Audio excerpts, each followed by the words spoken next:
Let's see इसको कैसे कर सकती हूँ मैं सॉल्व। पहले मुझे इंट्रोडक्शन लिखनी है। The pie charts below show the comparison of different kinds of energy production of France. तो पहले introduction then BPs and overall. The given pie chart show की जगह डिपिक्ट कह सकते हैं, रिवील और एग्जिबिट या demonstrate comparison of different kinds of energy production, demonstrates data on कह सकते हैं इसकी जगह। मतलब इंट्रो को थोड़ा सा बस चेंज करना है। गिवन पाई चार्ट की जगह रेंडर्ड पाई चार्ट कह सकते हैं यहाँ पर। Rendered pie charts demonstrate data on, different की जगह डिस्पैरेट या डाइवर्स या distinct source of energy production of France generation. Just you have to change all the words. या तो हम ये जो एक्टिव है इसको पैसिव भी कह सकते हैं। Different sources of energy production और in France, the comparison of different sources of energy production in France has been depicted by the rendered, दिखाया गया है। तो ये तो प्रेजेंट में ही रहेगा। Has been depicted by the rendered pie charts for 2 years। Then first 1991 का ले लेते हैं, then will come to 19 BP हम स्टार्ट कर रहे हैं। पहले बीपी स्टार्ट कर रहे हैं तो फर्स्ट ऑफ ऑल अगर हमने ओवरऑल को भी हम बाद में ही ले लेते हैं, पहले बीपी डायरेक्ट आते हैं। मतलब हमारे पास जैसे दो ऑप्शंस होते हैं, जैसे एक इंट्रो के बाद भी हम ओवरऑल ले सकते हैं, फिर BP1, फिर BP2, BP3 भी हो सकता है। अदरवाइज़ हम इंट्रो के लास्ट में भी ओवरऑल हम ले सकते हैं। पूरा टास्क करने के बाद हम ओवरऑल ले सकते हैं। तो इंट्रो के बाद वैसे ज़्यादातर लिया जाता है, बट मैं इस केस में आपको पहले क्लियर कर रही हूँ ताकि सारा डाटा हम देख लें, उसके बाद ओवरऑल आप इजीली ले सकते हो। तो हम बाद में लेंगे। तो बीपी स्टार्ट करें। Having a myopic outlook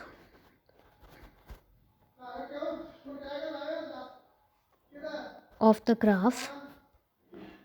having a myopic outlook means close outlook of the graph. It is conspicuous that, conspicuous होता है visible. Having a myopic outlook of the graph, it is conspicuous that in the year, अब हम maximum क्या है, पहले maximum और second maximum देख लेते हैं। कोल मैक्सिमम है और गैस हमारा सेकंड मैक्सिमम है, और लेकिन ये नियर अबाउट सेम ही है। तो हम ले लेते हैं कि टू मेजर या predominant sources of energy production were two predominant sources of energy production. या तो आई वाज सेइंग कि टू मेजर या टू प्रिडोमिनेंट, पहले मैक्सिमम वाले देख लेते हैं। तो two predominant sources of energy production were coal and two predominant sources of energy production were coal and gas. या तो हम कह सकते हैं विच कंप्राइज्ड ऑफ या कंप्राइजिंग ऑफ, मतलब या तो which plus second form which comprised of या कंप्राइजिंग ऑफ, लाइक कॉमा डाल के कंप्राइजिंग ऑफ, जो कि कितने हैं वो बताने के लिए 29.80 and 29.63% of total energy production respectively, which comprised of. या अब यहाँ पर जो कि इतना है, विच वॉज की जगह मैंने बोला विच कंप्राइज्ड ऑफ, मतलब पहले मैंने बोला ये दो प्रीडोमिनेंट सोर्सेज हैं, which comprised of 29.80 and 29.63% of total का ये इतना परसेंट है रिस्पेक्टिवली। और रिस्पेक्टिवली कंप्राइज्ड ऑफ की जगह हम क्या क्या ले सकते हैं, which accounted for, which amounted to, या which was represented by, which constituted. Okay, अब यहाँ विच नहीं आएगा जब, तो कॉन्स्टिट्यूटिंग बन जाएगा। विच वॉज रिप्रेजेंटेड बाय तो ऐसे ही रहेगा। अमाउंटेड, विच अमाउंटेड टू की जगह अमाउंटिंग टू करके भी बता सकते हैं। विच अकाउंटेड फॉर की जगह अकाउंटिंग फॉर करके भी फिगर बता सकते हैं। तो उसके बाद अब ये दो मैक्सिमम लेके मैं क्या लूँगी, फॉलोड बाय। ये दो मैक्सिमम ले लिया, उसके बाद मैं फॉलोड बाय ले लेती हूँ। फॉलोड बाय मतलब थर्ड मतलब इनके बाद वाला।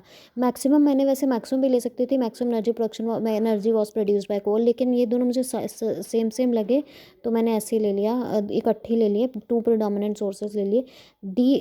दीज वर फॉलोड बाय, अब ये दोनों के पीछे पीछे क्या आ रहा था, तो दिस वॉज फॉलोड नहीं लिखा, these were followed by petrol as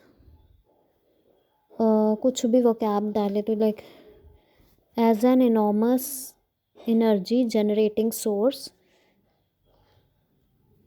amounting to 29.27% of the total energy produced.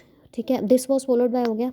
उसके बाद अब मैंने अगला जो स्टार्ट करना है वो मैं एनर्जी के ना मतलब सेंटेंस स्ट्रक्चर भी हर बार चेंज करना है, तो मैं नेम से स्टार्ट करूँगी कि nuclear, now who is this, nuclear जो है, न्यूक्लियर प्रोड्यूस्ड या nuclear was responsible for 6.40% of the total energy produced. Nuclear the source या न्यूक्लियर न्यूक्लियर एनर्जी क्या सकता है, nuclear the source of nuclear the nuclear energy source contributed, इसने कितना योगदान दिया, contributed 6.40 of the total two the total energy.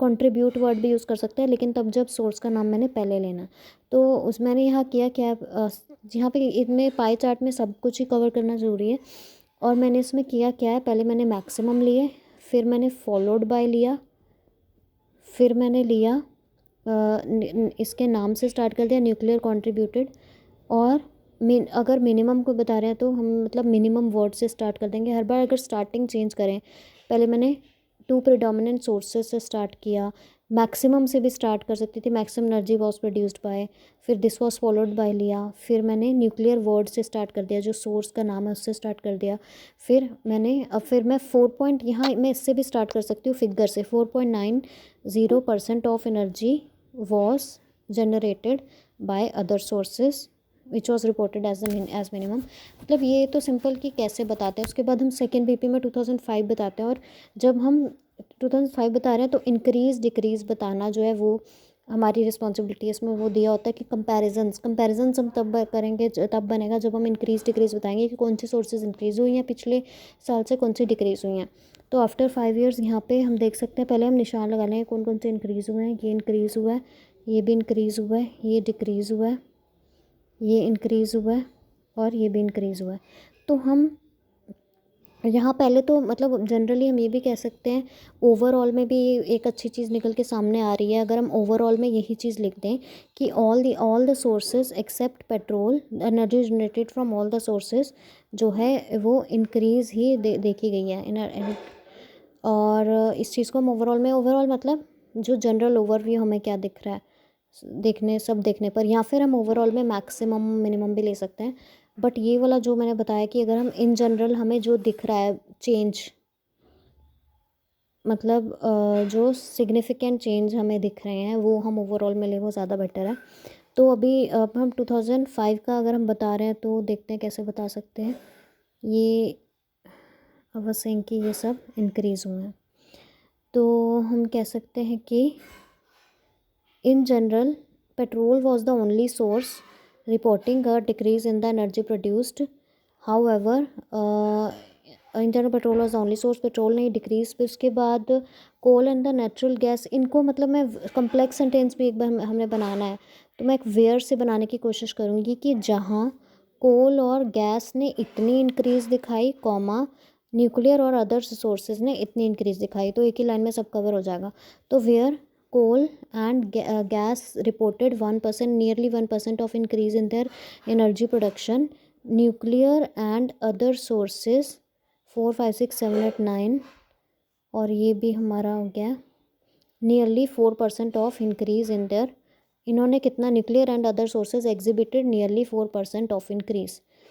तो मतलब ये मेरा सारा कवर हो गया एक ही सेंटेंस में वाइल वाले में, कि पहले तो मैंने बता दिया कि पेट्रोल ओनली सोर्स था जिसने डिक्रीज़ दिखाई, फिर मैं कह दूँ कि वाइल इन दोनों ने नियरली 1% की इंक्रीज़ दिखाई, जबकि इन्होंने 4% की, नियर अबाउट 4% की इंक्रीज़ दिखाई। इसमें नियर अबाउट नियरली ले लेंगे बिकॉज एग्जैक्ट फिगर तो हम बता नहीं रहे, तो फिर ये भी कवर हो जाएगा सेकेंड पीपी में। अब ये तो सिर्फ मैंने एक सिंपल बहुत ओवरव्यू दिया है, पाई चार्ट का।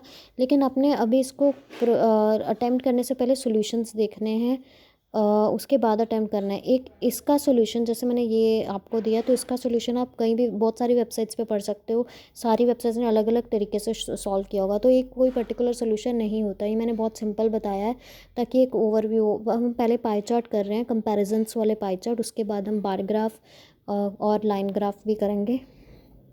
So this was about the pie chart.